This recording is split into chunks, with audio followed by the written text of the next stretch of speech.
ಹೇಳೋದಾದ್ರೆ ಗೆನಡಿ ಪದಾಲ್ಕಾ ಅನ್ನೋ ಒಬ್ಬ ರಷ್ಯನ್ ಆಸ್ಟ್ರೋನಾಟ್ ಇವರಿಗೆ ಫ್ಯೂಚರ್ಗೆ ಹೆಚ್ಚಾಗಿ ಟೈಮ್ ಟ್ರಾವೆಲ್ ಮಾಡಿದ್ದಾರೆ ಅನ್ನೋ ಕ್ರೆಡಿಟ್ ಸಿಗುತ್ತೆ. ಯಾಕಂದ್ರೆ ಅವರು ಸ್ಪೇಸ್ ಅಲ್ಲಿ ಹೆಚ್ಚು ಕಾಲ ಇದ್ರು, 879 ದಿನಗಳು. ಅಂಡ್ ಅವರು ಸ್ಪೇಸ್ ಅಲ್ಲಿ ಗಂಟೆಗೆ 28,000 ಕಿಲೋಮೀಟರ್ ಸ್ಪೀಡ್ ಅಲ್ಲಿ ಪ್ರಯಾಣಿಸ್ತಿದ್ರು.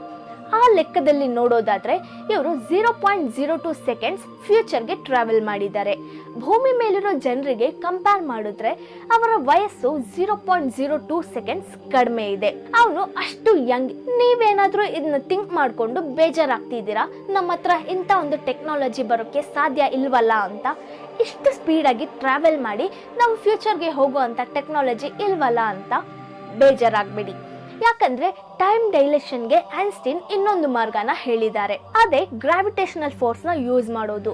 ಹೇಗೆ ಸ್ಪೀಡ್ ಆಗಿ ಹೋಗೋದ್ರಿಂದ ಟೈಮ್ ಡೈಲೇಷನ್ ಆಗುತ್ತೋ ಅದೇ ರೀತಿ ಗ್ರಾವಿಟೇಷನಲ್ ಫೋರ್ಸ್ ಇಂದನೂ ಟೈಮ್ ಡೈಲೇಷನ್ ಆಗುತ್ತೆ.